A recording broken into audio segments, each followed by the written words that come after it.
ಚಾಣಕ್ಯ ತಂತ್ರ, ಕುತಂತ್ರ, ರಾಜತಂತ್ರ, ಯುದ್ಧತಂತ್ರ, ವೇದ ಉಪನಿಷತ್ತುಗಳನ್ನು ಅರಿದು ಕುಡಿದ ಮಹಾನ್ ಮೇಧಾವಿ.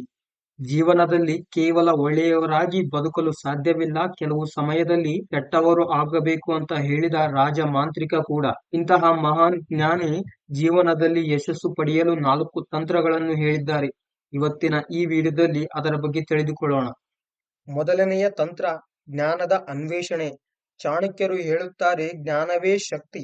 ಜ್ಞಾನವೆಂಬ ಶಕ್ತಿವಿಲ್ಲದೆ ಮನುಷ್ಯ ವ್ಯರ್ಥ. ನೀವು ಜೀವನದಲ್ಲಿ ಯಾವಾಗಲೂ ಏನನ್ನಾದರೂ ಕಲಿಯುತ್ತಲೇ ಇರಬೇಕು. ಯಾವುದೇ ಕಾರಣಕ್ಕೂ ಕಲಿಯುವುದನ್ನು ನಿಲ್ಲಿಸಬಾರದೆಂದು ಹೇಳುತ್ತಾರೆ ಚಾಣಕ್ಯ. ನಿಮ್ಮಲ್ಲಿ ಆಳವಾದ ಜ್ಞಾನವಿದ್ದರೆ ಮುಂದೆ ಎಂತಹ ಸವಾಲುಗಳು ಬಂದರೂ ಕೂಡ ನೀವು ಸುಲಭವಾಗಿ ನಿಭಾಯಿಸಲು ಸಾಧ್ಯವಾಗುತ್ತದೆ ಎಂದು ಹೇಳುತ್ತಾರೆ ಚಾಣಕ್ಯ. ಎರಡನೆಯ ತಂತ್ರ, ಸಮಯದ ಮೌಲ್ಯ. ಸಮಯವು ತುಂಬಾ ಅಮೂಲ್ಯವಾದುದು. ಹಣ, ಸಂಪತ್ತು ಯಾವುದು ಬೇಕಾದರೂ ಮರಳಿ ಪಡೆಯಬಹುದು, ಆದರೆ ಹೋದ ಸಮಯವನ್ನು ಮತ್ತೆ ಪಡೆಯಲು ಸಾಧ್ಯವಿಲ್ಲ ಎಂದು ಹೇಳುತ್ತಾರೆ ಚಾಣಕ್ಯ. ನಿಮ್ಮ ಜೀವನದಲ್ಲಿ ಹಲವಾರು ಬಾರಿ ಒಳ್ಳೆಯ ಕಾರ್ಯವನ್ನು ಮಾಡಲು ಅವಕಾಶ ಸಿಗಬಹುದು. ಅದಕ್ಕಾಗಿ ಯಾವುದೇ ಕಾರಣಕ್ಕೂ ಅಂತಹ ಅವಕಾಶಗಳನ್ನು ಕಳೆದುಕೊಳ್ಳಬೇಡಿ ಎಂದು ಹೇಳುತ್ತಾರೆ ಚಾಣಕ್ಯ.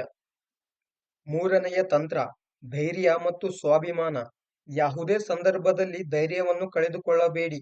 ಧೈರ್ಯ ಮತ್ತು ಸ್ವಾಭಿಮಾನ ಯಶಸ್ಸಿಗೆ ಅಡಿಪಾಯವಾಗಿದೆ. ಇದನ್ನು ಕಳೆದುಕೊಂಡರೆ ಸಮಾಜದಲ್ಲಿ ಬದುಕಲು ಸಾಧ್ಯವೇ ಆಗುವುದಿಲ್ಲ ಎಂದು ಹೇಳುತ್ತಾರೆ ಚಾಣಕ್ಯ. ಪ್ರಪಂಚದ ದೊಡ್ಡ ಶಕ್ತಿ ಮಹಿಳೆಯ ಸೌಂದರ್ಯ ಮತ್ತು ಯೌವನವೆಂದು ಹೇಳುತ್ತಾರೆ ಚಾಣಕ್ಯ. ಇದರ ಉಪಯೋಗ ಪಡೆದುಕೊಳ್ಳಬೇಕಂದ್ರೆ ನಿಮ್ಮಲ್ಲಿ ಧೈರ್ಯ ಮತ್ತು ಸ್ವಾಭಿಮಾನ ಇರಲೇಬೇಕು. ಧೈರ್ಯವು ನಿಮ್ಮ ಜೀವನದಲ್ಲಿ ಬರುವ ಸವಾಲುಗಳನ್ನು ಎದುರಿಸುವುದು ಕಲಿಸಿದರೆ, ಸ್ವಾಭಿಮಾನವು ನಿಮ್ಮ ಅರ್ಹತೆಗಿಂತ ಕಡಿಮೆ ಮಟ್ಟಿಗೆ ಹೋಗದಂತೆ ತಡೆಯುತ್ತದೆ ಎಂದು ಹೇಳುತ್ತಾರೆ ಚಾಣಕ್ಯ. ನಾಲ್ಕನೆಯ ತಂತ್ರ, ಸಕಾರಾತ್ಮಕ ಮನೋಭಾವ. ಯಾವಾಗಲೂ ಸಕಾರಾತ್ಮಕವಾಗಿ ಯೋಚಿಸಿ, ಇದರಿಂದ ನಿಮಗೆ ತಿಳಿಯದೇ ಋಣಾತ್ಮಕ ಚಿಂತನೆಗಳು ದೂರವಾಗುತ್ತವೆ. ಸಕಾರಾತ್ಮಕ ಮನೋಭಾವ ಹೊಂದಿದ ವ್ಯಕ್ತಿಯು ಯಶಸ್ಸನ್ನು ಅತಿ ಬೇಗನೆ ಪಡೆಯುತ್ತಾನೆ ಎಂದು ಹೇಳುತ್ತಾರೆ ಚಾಣಕ್ಯ. ಯಾವುದೇ ಒಳ್ಳೆಯ ಕೆಲಸ ಮಾಡಿದ್ದಲ್ಲಿ ಪ್ರತಿಫಲ ತಕ್ಷಣವೇ ಸಿಗುವುದಿಲ್ಲ, ಅದಕ್ಕಾಗಿ ಸ್ವಲ್ಪ ಸಮಯ ಕಾಯಬೇಕಾಗುತ್ತದೆ. ಹೀಗೆ ಸಕಾರಾತ್ಮಕವಾಗಿ ಇರುವ ವ್ಯಕ್ತಿಯಲ್ಲಿ ತಾಳ್ಮೆ ಅನ್ನೋದು ಅತಿ ಹೆಚ್ಚಾಗಿರುತ್ತದೆ ಎಂದು ಹೇಳುತ್ತಾರೆ ಚಾಣಕ್ಯ. ಯಾಕೆಂದರೆ ಒಳ್ಳೆಯ ಕಾರ್ಯಗಳು ಸಮಯ ತೆಗೆದುಕೊಳ್ಳುತ್ತವೆ ಎಂದು ಹೇಳುತ್ತಾರೆ.